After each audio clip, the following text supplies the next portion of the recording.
It was hoped that the festive season would bring in a new cheer to the gloom and doom on the economic front. While the festivities are behind us, it's time now to take a reality check. And this is what the picture looks like from the wide range of data available. Yes, there seems to have been some spike in demand during the festive season in segments like auto, consumer durables, and especially in online sales. Luxury car makers have reported a big bump in sales, but their proportion to overall volumes are low. There are some reports that purchases are being fueled by credit cards or EMI offers. On the other hand, broad economy numbers continue to be dismal. Core sector output contracted to 5.2% in September, the lowest in 14 years. GST revenues have missed the 1 lakh crore rupee mark for the third month in a row, and the government could have to reduce its direct tax target for a second year in a row. So where do we stand right now? Joining me today in this status check on the slowdown today are YK Alag, top economist and of course former Union Minister, Anant Narayanan, professor at SPJIMR. We'll be speaking with Pooja Mehra, author and journalist, and Ajay Srivastav, CEO of Dimension Corporate Finance Services, who will perhaps tell us why the markets are so excited this whole week. What are markets looking at that the rest of us haven't figured out yet? Welcome to all of you. Anant, let me begin by taking your sort of overall mood on what we've seen. We have seen an improvement in numbers from the festive season, but do you think it's too anecdotal right now?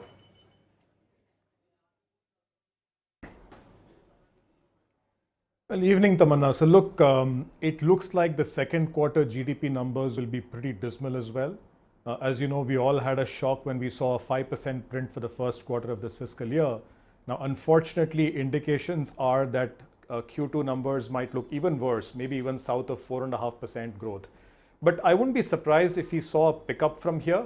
I don't think we'll see a secular down on GDP growth. A few things which give me some reason to hope. One is rural food prices are going up. In a funny way, inflation going up, particularly rural inflation going up, is a good sign. Second, monsoons have been reasonably good, and hopefully the late surge in monsoon will bode well for the rural economy as well. Third is there's been some fair amount of destocking. A lot of people cut production and have cut down inventories. I think you could see an inventory buildup happen all over again. And fourth, the government is spending money on the fiscal levers. It is using its fiscal levers. All this means we could see a pop-up in Q3 and Q4 growth, but the core issues which is holding back growth still remain. Whether it's the mess in the banking and non-banking system, whether it's the issues in real estate and construction, whether it's telecom, whether it's real estate, a whole set of issues still remain, and manufacturing and exports continue to disappoint as well. So while we might see a cyclical blip up in GDP growth, unfortunately, the core issues still remain and are not yet addressed. Okay, let me go across to Ajay Srivastav, and I'm not sure you could hear me earlier, Ajay, but I was saying we're hoping you'll tell us what markets know that the rest don't and economists don't, because markets have been zooming this last 1 week, and the festive cheer is definitely on there. What are the indications that you are looking at, and are you taking heart in some of those retail numbers coming in post-festive season, whether it's consumer durables or auto today has been a mixed bag, but Maruti has been good, etc. What is the overall sense that you're getting? Okay, I think first of all, we need to divorce a little bit what's happening in the stock market with what's the reality on the ground in terms of purchasing power, purchasing actually happening. If you even, you quoted Maruti sales were 5% up over last year, same period. It is not something dramatically different. So, one cannot conclude the fact that the stock market, which is a global rally all over the world, US markets have been historic highs. So, it's a risk-on market. People have bought into it, and on the assumption that more tricks will follow from the government. So I don't think so. The market is responding just to the festive cheer. Festive cheer is good. It's been okay. Nothing very great, extraordinary, but at least it was there to some extent. But I think the stock market has responded to a different set of factors, and hoping that if the slowdown continues, there will be more such things happening. The only redeeming part is that the month of November is one of the largest months for marriages in India. Marriage is the largest consumption point. We may not like the crash wedding that we see all over the place by the industrialists, etc. But they do give lots of purchasing into the system. So I think market has done two things. One is said festive, okay, we have been at par if not too much.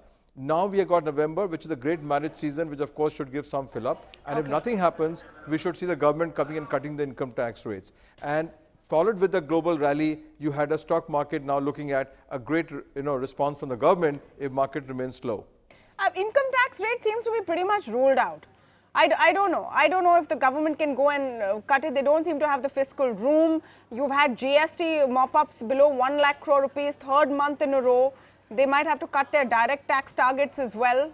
Where is the room you see, Ajay, for income tax cuts? I'll tell you something. 2 days before the corporate tax cut, our central bank governor came up on a press conference and said, I don't think there is any room for fiscal incentive at all. 2 days later, we had the biggest tax cut. Let's be honest, at the end of the day, it is economic decision, it's a political decision. If the market doesn't move, and I think it's very important the fact that if we are stuck in the 5% groove, the people, we are still seeing better numbers from people who buy cars, little bit here or there, but the bottom part of the pyramid, that really gets hurt very badly. They can't buy basic provisions. Now, if that happens, the government will respond. You cannot not respond on income tax while giving a benefit to the corporate sector. Today we have a dichotomy of personal tax rate being double of what the corporates are paying, literally double. Not that dichotomy has to go. So, we may argue fiscal space, etc. The same logic was before the corporate tax cut, the same logic is today. I think, so I think the political issues on the table in terms of lack of growth will overwhelm all economic logic at this point of time. So I think market has correctly factored in that there will be concessions coming. It's just a matter of time, and that's what has taken this market up. So fiscal was the issue earlier. Fiscal is an issue now. Wow. We'll sell one more company. What's the big deal about it? We can sell 2 more PSUs and we can recover the money. I like your optimism, Ajay, and I like the fact that as a market man, you're saying that the government has to look at the bottom of the pyramid as well. Let me get in Mr. Y.K. Alag. Sir, welcome to the show, and just your sense of where we're at. Now we've had a lot of international agencies as well come up with their forecasts. The IMF though sees an improvement and uptick, say post another 2 quarters. Next year is expected to be better. Do you see the path for that set right now? Well, I think as far as the economy is concerned, we are not in a very happy state, but from the viewpoint of an economist, it's very simple. There are macroeconomics is a very complex business. The trilemmas, the conflict between the interest rate, the exchange rate, and employment growth. But there are 2 contexts which are very similar, which are very simple. One is hyperinflation. You know what to do then. That's very simple economics. And the other is that you are at the rock bottom of an economy, what you call the liquidity trap. We are there. From here, you should go up, but it's not that simple. It's not a question of putting in more money. There is plenty of cash. That's not the issue. The issue is demand. And demand is not picking up. The investment rate of the economy is down. It has been going down for a number of years. It has been going down for a number of quarters. And that doesn't need just admonitions by the government telling the corporates to invest more. Yeah. In the boardrooms, there is excess capacity. They will invest if they see that investment goes up. If investment goes up, I think the general atmosphere that we have, there is no question that the economy will pick up. But not by simply talking about the monetary side. I'm afraid even the tax rates are not going to make that much of a difference. It is basically a question of giving a stimulus right now. You give it, the economy will respond. Don't give it, you will be getting lectures. The economy will be where it is. Stock markets, yes. Now please remember that even with where the interest rate is right now, it is still one of the higher interest rates in the world. and with all the problems of the Americans going into their elections, Right. with the negative interest rate in Japan, you heard Kuroda's speech a few days ago. People are still putting in money into India. It's not a liquidity problem at all. Okay. They'll keep on sending money. The Indians will keep on sending money, NRIs. The question is whether demand is going to pick up or not. That's where the problem lies. I think Raghuram Rajan is right. I think Mahendra is right. I think Deepak Parekh are right. There's unanimity on that. All right. In fact, recently you had Mukesh Ambani also say that this is temporary. He sees a pickup taking place. A lot of top corporates we speak to say that they see, a pickup coming around the corner. Pooja, what's your assessment? And especially since we've pegged this to the festive season, we had a chance to speak before the festive season began. And I remember you saying that, there'll be a bump, but then we'll go back to sort of the situation we are in. How big was that bump, first of all? Because there's so much, anecdotal data almost coming in from various segments. And most retailers, at least, are responding, saying that there was definitely an improvement during the festive season. We'll see the numbers when they come out on how much the bump was. But really the question that, from the point of view of the economy that is important right now is what happens after the bump. And, if we've seen the core sector data yesterday, where 7 of the 8 core industries are showing contraction, what that tells you is that electricity production is reduced, cement production is reduced, coal is reduced, even diesel and petrol is reduced. What does that tell you? It tells you that people are not buying diesel and petrol. Because factories are not functioning, therefore electricity is not getting consumed. Cement, of course, monsoon season, not much construction takes place. And I'm afraid the kind of solution, I agree with, Professor Alag, but I don't agree with the speaker before that. Yeah. Because, you can give a fiscal stimulus right now. That will not bring the economy out of the condition it is in. What happens after that? Whatever income tax SOPs you're going to give to the middle class, do you think that'll be enough for them to go and buy new cars, be able to invest in real estate? I don't think so. How much income tax relief can you give? That'll take care of 1 or 2 quarters, maybe 1 year. What happens after that? The reason we are seeing a slowdown right now, and this has not started just today or yesterday, it started 3 years ago. And we saw a similar, slowdown when Mr. Pranab Mukherjee was the finance minister. He gave a huge fiscal stimulus. What happened? A few years after that, we are seeing another slowdown. So, we cannot keep giving fiscal stimulus, monetary stimulus to solve what is essentially a very different problem. The economy's problem is structural, like Professor Alag said, and I think Dr. Ratan Roy has been explaining, he's explained very well of the NIPFP, that this is a structural crisis that the economy is in, and these steps of giving an income tax SOP, a corporate tax SOP, these are long-term reforms that were needed, but are they enough to bring the economy out of the situation it is in? I'm afraid it's not. We need to begin to solve the problem of demand. This is not a problem that will go away if I get a few, 1,000 rupees in my hands. We need to start looking at the economy's ability to create sustainable livelihoods. If only sustainable livelihoods get created, will that demand get created that is needed for companies to make investments? And income tax SOPs, I'm afraid, cannot create those kind of livelihoods that we need right now. Ajay, you want to comment on that? Those comments you're referring to, Pooja, were made by Ajay Srivastav. You want to comment on that even if income tax cuts are made, and I mean, many have their doubts. I don't see how it can fiscally happen. It might just be a very short steroid shot.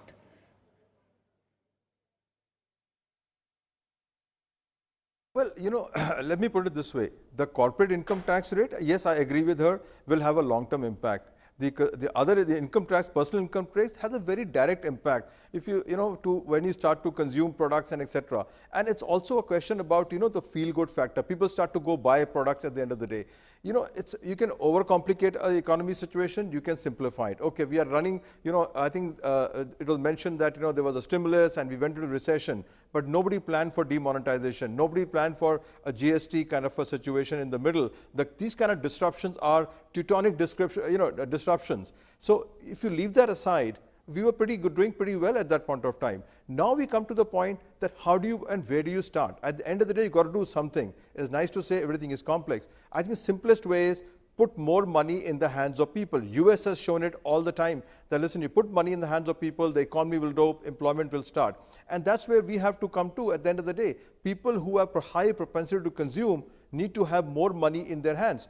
The problem is, today what's the problem is that the consumption is coming from leverage buyouts, which means individuals are borrowing money, credit card outstanding is happening, and we are just postponing the problem. The real solution is money from the government to the people, and they will start to buy and sell. It's classic 101 economics. Give money to the people and they will spend an economy, because we are definitely a very aspirational economy. We don't have satisfied all the needs of our system at this point of time. So whether it is infrastructure, personal income tax, both ways, spending is the way out of it, and spending can only happen if people get the money and feel good about themselves. You can wait till 5 more years to revive this economy, but people are going to die by that time. So I'm saying immediately there has to be something to be done, and that is putting money in the hands of people, and we'll revive it. And people said the bump will happen. Yes, you're right. Every year festive has a bump. We have a slowdown. This year, luckily, we may not have a slowdown because there is a big marriage festival season. Let's not underestimate that. Yeah, and if there is expectation of an auto policy, scrappage policy, income tax refund coming, you keep it going. And the spirits have to be kept going more than just, on paper that, listen, we'll do something about it. Okay, spirits kept going with what? With what? Is this a sentiment game? And are we seeing a change in sentiment? Let me just open it up and get Anant in as well to some of the comments which are being made. If you want to come in on any point being made, please indicate and I'll come to you. The debate is open. Yes, Anant, do you think that this kind of Ajay is making a very serious point. He's saying that we can't wait another 4-5 years. You do all of the things you need to, long-term reforms, and you're a big proponent of that, but you need to do something now. A few quick comments, Tamanna. First, look, when it comes to fiscal space, the reality is that the extent and the quality of the fiscal deficit is already far worse than we acknowledge. And the numbers that the CAG shows, for instance, is shocking. And there is a fair amount of monetization of this deficit happening from the RBI by way of bond purchases as well as surplus transfers. Now it's an experiment, and as Pooja was mentioning, in the past our experiment with monetization and large fiscal deficits have not led us to a good space on financial stability. We have to be worried about that. Second part, look, yes, we have to foster demand, but I think the best way in which demand is fostered in a growing country, aspirational country like India, is when we have the investment cycle coming through. And we have a paradox right now, given that the capacity utilization is as low as it is, who in the private sector is actually going to invest? Which is why, the need for the government to step in with actual capex and capital investments is very, very high. Yes, it will entail stressing the fisc, but I'd rather that they stretch the fisc and put money into education, water management, and stuff like that, rather than on demand and in tax cuts. Third part, I mentioned that there are lots of structural issues that dog the economy, and these are holding back the investment cycle and holding back foreign direct investments. And those structural reforms of banks, NBFCs, power sector, real estate and construction, these are absolutely critical. Rather than wasting our time on what monetary and fiscal stimulus we can give for the short term, we have to take these long-term structural reforms head on. Last bit on the markets versus the economy. Look, there is a dichotomy. The reality is the economy is not looking in a good spot at all, whereas the headline Nifty and Sensex are looking reasonably good. Couple of quick points there. One is the performance of the Nifty is hiding a lot of weaknesses in the underlying, larger stocks. So mid cap and small cap stocks are down 15 to 40% from their all-time highs, while the Nifty is doing extremely well. Second point is, for the last 6 years, we've seen this huge divergence between earnings growth and the growth of the Nifty. Earnings growth for the last 6 years has been between 3 and 4%, in fact 3.5%.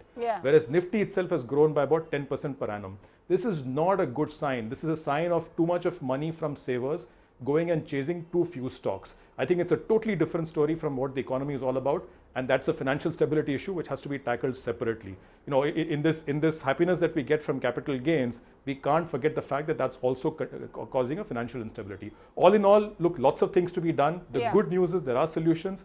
I hope we get around our heads to actually tackling those structural issues. No, absolutely. And what we've also seen is that the government is seized of what is happening.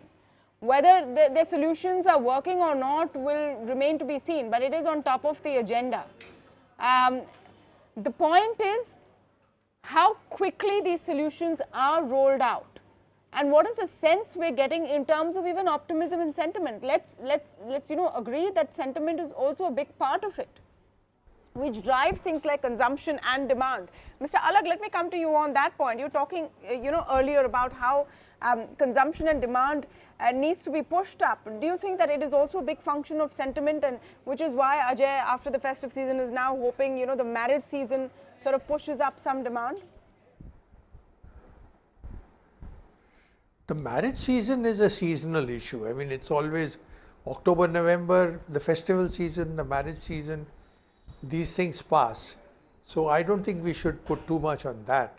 Yeah. If you are talking about at least annual growth. Yeah. Incidentally, let me say that I totally agree with the whole advice of doing long-term structural change, but those things take at least a year. I mean, even the shorter ones take a time lag of 6 to 8 months, unless history, economic statistics has totally changed, and most of them take 2 to 3 years. So we are talking about managing the economy right now, and there I think raising demand is the issue, and almost everybody on the panel is agreed.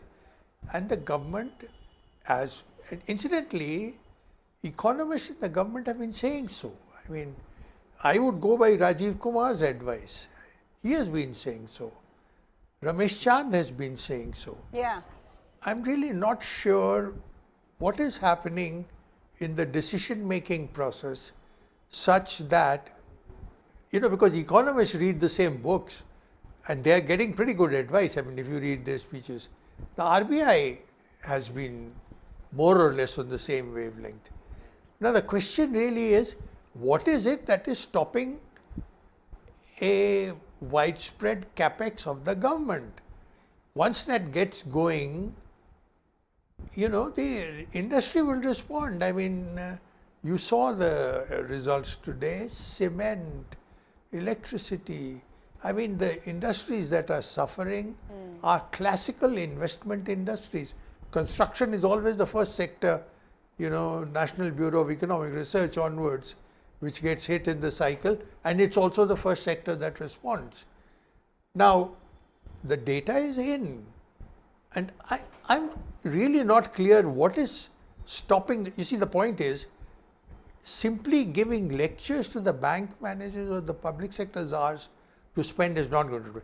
When this was happening, there was a very senior public sector manager sitting with me having a cup of chai. He had come to Ahmedabad. I was his minister once. And I said, would you do it now when the FM has made that appeal? He said, no, sir. With the appeal, I'll do nothing, because when the Public Accounts Committee comes, they'll harangue me, and now they send people to jail. But if she gives me money, then the context is different. I can spend that money. But she My has board will given agree money. with it. But she has given money, So the question is, hasn't why she? are we not doing that? No, but I'm saying at least for public sector banks, there has been No, she hasn't. some decent I'm sorry, monetization. No, it's not. No, sorry. Public investment has been going down, and consumption, the bottom of the pyramid issue is also important. The kind of monsoon that you have had, Yeah. These things take, late rains have a certain consequence. So the point really is that it is those aspects of the economy that we have to respond to in the short run. We do, the economy will bounce back. There is no question in my mind that from next March onwards, if we do something now, because there's a typical something like a 6-month time lag. So I would say in the second quarter of the next year, you can have an economy which is coming back at the other end of 6% rather than at the lower end of 6%, closer to 5%. Okay, so we need to act now and wait for a 5 to 6 month lag. Ajay Srivastava wanted to come in on some of the points you were making. Yes, Ajay.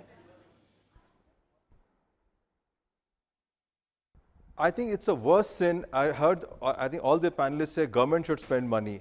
As a private sector capitalism believing individual, I believe government is the most wasteful spender of money, not in India, but everywhere in the world. So when are you asking government to spend more of my money, you're going to waste more of money, and it's very public that 10 rupee expenditure ends up with where all it ends up at the end of the day. It doesn't really end up with productive expenditure. So if you look at the economic solution that government should spend money, government spending my money is wasting my money. Give it to me, I will spend it rationally, and I will put the money in the right places, and the economy will grow. That's how US has become the largest economy in the world. It's not by the government going and spending money. You saw what happened to airports. You gave it to private sector, they spend the money, they're recovering it very well. Both GMR, GVK airports are profitable. Look at the AI airports, they're not profitable.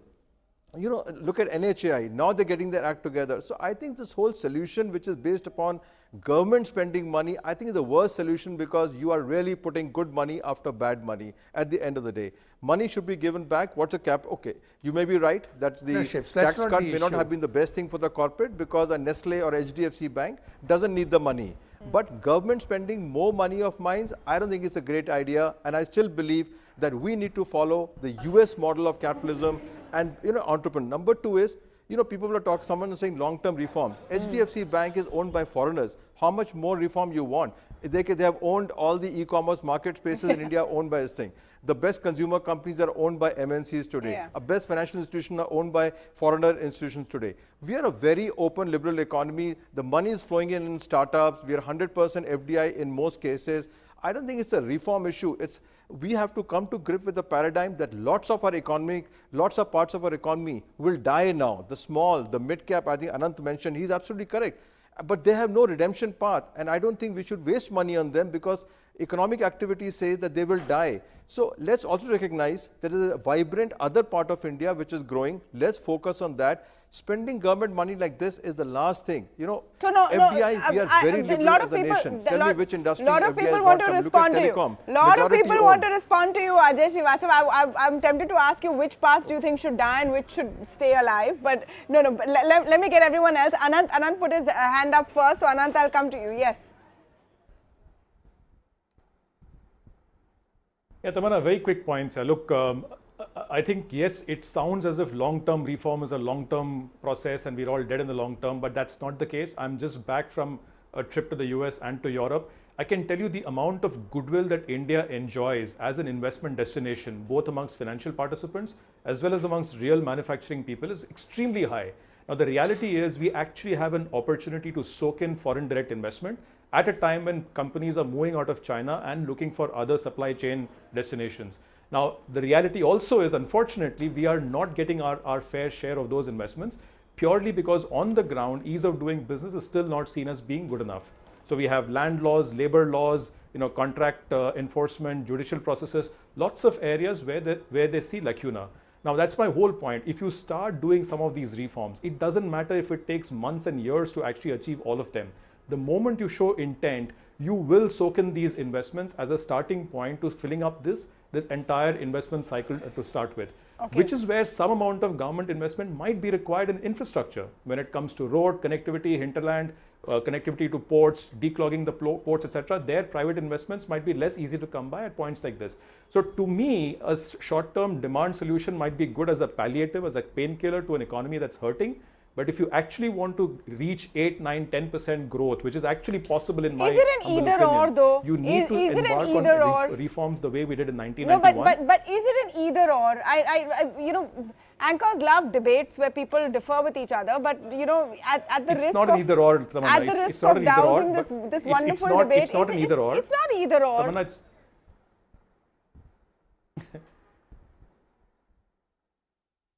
it's not either or, but I would put a lot more focus on the structural part, because short-term palliatives are maybe required given our situation. Yeah. If we want long-term growth, I think we have to focus on long-term reforms. The sad part, in my view, is we're not spending enough time on these banking, NBFC, land, labor reforms. We spend No, and there's only that much money to go around. You talked about the fiscal deficit numbers, and we spent 93% of our target in 6 months. Yes, Pooja, you want to come in? Tamanna, I want to give you a piece of data from the economic survey, which is that only 5% of India's adult population pays income tax. Yeah. So if you're going to use the policy tool of income tax SOPs to revive as a strategy for reviving this kind of economic slowdown, your touch point, you are going to be able to reach out to just 5% of India's population, adult population. I'm not sure that is going to be sufficient. So you have to obviously look at the opportunity cost of this fiscal space. What can be done with this fiscal space where the returns for the economy will be maximum? The solution that was being suggested, about who is a good spender of government tax money, and it's correct, the government is not an efficient spender, but this kind of a solution seems to me of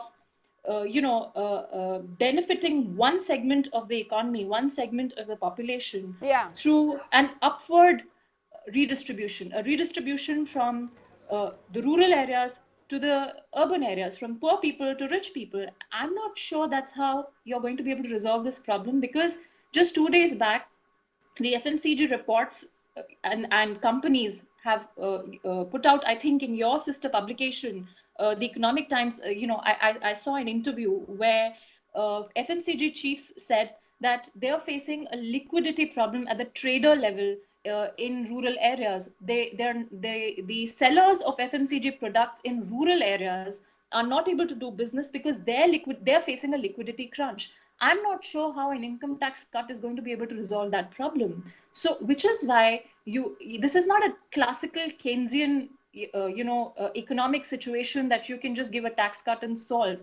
I'm afraid it is far more complex, and these oversimplified, simple solutions that sound very nice to us because we stand to benefit the most from them. Yeah. I can be selfish. I gain a lot from an income tax cut, but is it going to really solve the problem that the economy is in right now? I'm afraid not. But that said, are we saying that we don't need to, we only need to do things that will show results in 1 year time and 2 years time and not do anything immediately? No, that's not what I'm saying. We do need a combination. And I want, somebody said about the 1991 budget. I do want to say that, there was no income tax cut in the 1991 July budget, but overnight the mood in the economy changed because there was a well thought out plan, a strategy, a roadmap. Have you not seen a well thought out plan so far, Pooja? With all these series of press conferences? I have not seen that clarity of thought. Yeah. And if we had, the mood would not have been what it is right now. I don't see that clarity of thought. I don't see that plan. I don't see that roadmap, which is why, we are having all these discussions right now. This is not a discussion about, at that point in time, also there was a lot of debate. A lot of people, there were ideological debates. A lot of people were saying, do not open up the economy. That's not what we're having right now. The debate we are having right now is about what needs to be done, what is causing the slowdown. So, we should have resolved these matters in the July 5th budget this year. And by now, we should have been seeing, the roadmap being implemented, the first few steps being implemented. No, the July budget will go down as an unusual one. It was completely overturned. Unusual one in history. Weeks. I'm going to be polite and just call it unusual. It has been appended completely. Yeah, to the extent where it was remade over time. I don't know how much relevance it has. Ajay, I'll give you the last word before I wrap. Because there have been a lot of comments on personal income tax, something which is of interest to a lot of people who watch this show. But like Pooja said, 5%. And does that 5% need help right now? Perhaps not. Okay, let me say something to you. Like I said to you about the marriage season, the economist said is not relevant. When we are companies and we own companies, we respond to them month to month, targets, achievements, sales. And one thing which you mentioned in the middle but lost it is the sentiment. When people get buoyed about their income, they tend to spend money. We are the 5% of the population. Yeah, that's a good enough to say. But that 5% keeps the economy going. That's one who's buying and paying the GST. You take money away, you see what happened to GST, 95,000 crores. So, it's all nice to say 5%. The key is, when I start to spend money, look at the velocity of the money. It will be circling around 4 to 5 times in 3 months, and I'm sure there are enough economists to tell you that's the truth. So 100 rupees I spend will become 500 rupees of purchasing power in the economy in a matter of 2 months. So, but that's one. Number two is, we got to simplify the problem rather than make it more complicated. And the simple problem is, when people demand goods and services, at the end of the day, the companies will come and provide for it. If the more you constrain the demand and services, the more the people will walk away and not provide for it. We are in a scenario where sentimentally we're not feeling good about our employment prospects, therefore we save money to the extent that we can save money. Whoever is buying on credit. Now give the liquidity and stimulus and you'll start to see people spend money about it. Somebody mentioned about Pranabda's budget, etc. What was the whole thing? 7 years we made tons of money in capital market and we went and bought. People are buying real estate, booking 10 flats and 20 flats. Of course, they may be ruining it today, but it was happening at that point of time because you're making tons of money. In the last 2 weeks in capital market, wealth impact has come in. So, so while we can talk of structural and other issues, you got to create the right environment for people to spend money in the economy. And there's only one way out, spend money. Well, getting people to spend money without giving them assurances for the future is going to be tough.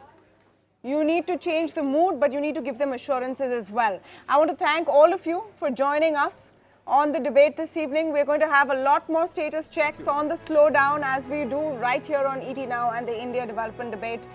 So I urge all of you to stick around for more of them. But I want to leave our viewers with a very important point. Even as we speak about the economy, there is another very important aspect to a prosperous economic future, which you may not think is completely related, but believe you me, it is. I'm just showing you pictures today of what is happening in New Delhi and in Mumbai, the capital of the country and the financial capital in the country.